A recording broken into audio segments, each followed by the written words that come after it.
For just one drop of blood a day, you too can subtract 1d4 from important rolls for your enemies.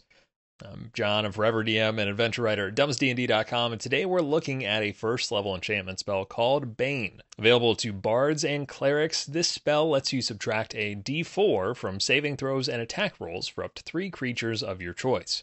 This is one of many first level spells where pretty much any spellcaster can figure out a way to snag it if desired. Sitting at a range of 30 feet, a casting time of 1 action, and a concentration length of 1 minute, Bane debuffs with fear and doubt. But not everyone is aligned on whether or not Bane is a beneficial spell, with many pointing to Bless as a same level but better spell. It's a debate that rages on the Reddit battlefield, but it boils down to creatures targeted by Bane getting a chance to save against Charisma, while Bless just applies to your creatures and no check is needed. Bane affects 0 to 3 creatures depending on their saves, while Bless affects 3.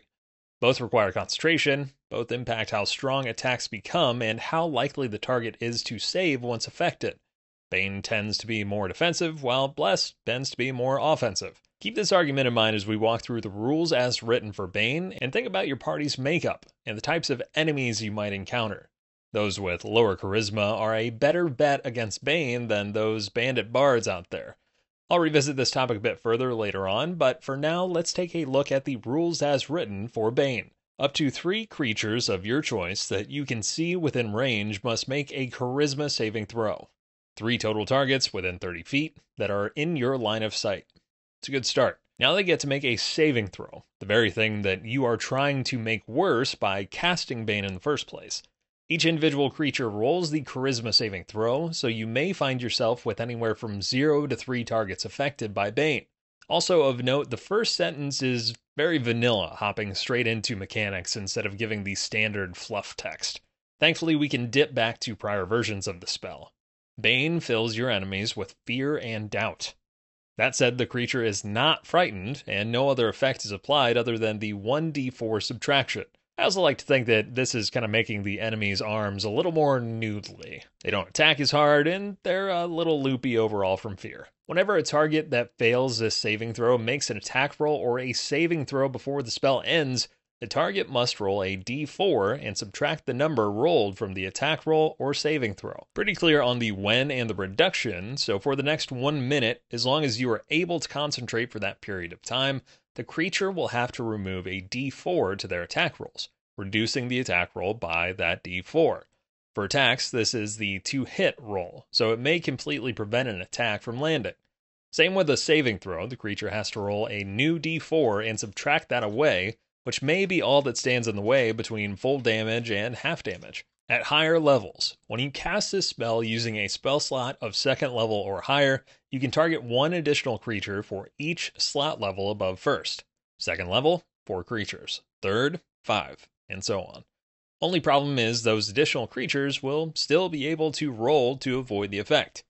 It's important to note that Bane does not stack. So if both the Bard and Cleric cast Bane on the same creatures, while the spells overlap, the effective creatures wouldn't take the total of 2d4. Instead, they would roll 2d4 and take the higher effect.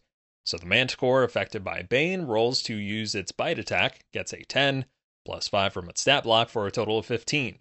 The Manticore then rolls 2d4 for Bane, getting a 2 and a 4. This does not take the attack roll to 9, it uses the 4, which would take the attack roll to 11. Pretty simple overall. But what if someone rolls a natural 20 on their attack or save? In 5e, nat 20s on attack rolls are considered critical hits and automatic success, so Bane does not affect the nat 20. Some say, well, if Bane reduces below the AC, I won't give critical damage. But it's up to your DM overall. I say nat 20 rules trump Bane rules, but let me know if you disagree. Where Bane stands out is as a combo if you or the party are prepared to spam spells that require a saving throw. Say the Cleric uses Bane. Then the Paladin uses Destructive Wave, which requires a Constitution saving throw. The Paladin's high spell DC improves against the con roll because it is reduced by a 1d4.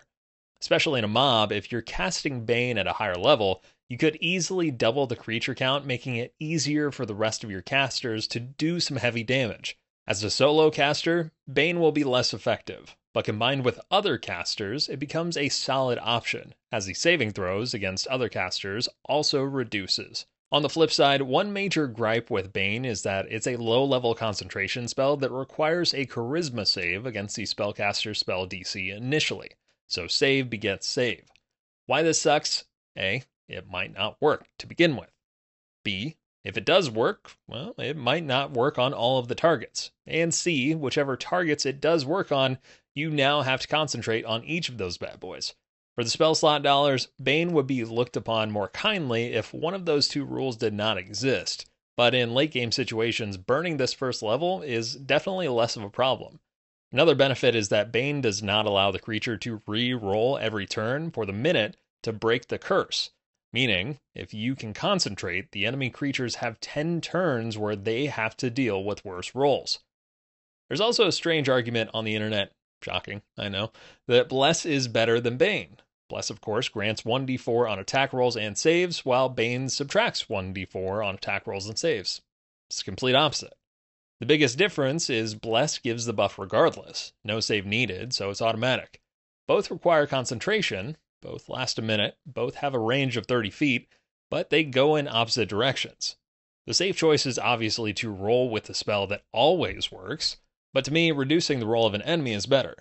Your AC doesn't change with Bless, and Bane reduces the attack roll of an enemy, which goes against AC.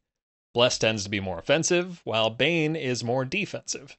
All that without even mentioning the total difference of who can cast the two spells.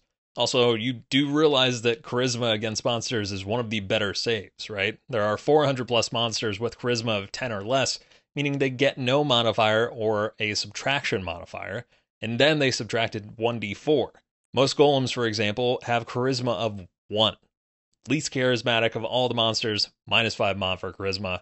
Bane is going to get them in almost every case. I don't know if I'm an idiot or what, but Bane seems like a good spell and totally different situationally than Bless, but that's all I see on Reddit when it comes to Bane. One more case where Bane becomes a poor choice, it is also based on rolls that your DM will be doing. If your DM rolls behind a screen, in secret, or you worry that your DM fudges rolls, Bane feels way less effective. We all do it at some point, so I definitely get the argument. I'm curious, though, what you think. If given the opportunity to cast Bless or Bane, which would you choose and why? Let me know in the comments below. That out of the way, let's take a look at the history of Bane across different editions of D&D. Bane is a rare spell that exists in all versions of D&D. In first edition, Bane was a conjuration spell, available to clerics and paladins, but was better known as Blight or Curse, one of a few reversible spells in opposition to Bless. In second edition, Bane continued as a curse against only one target, but forced the caster to touch the selected enemy within one turn or the spell had no effect.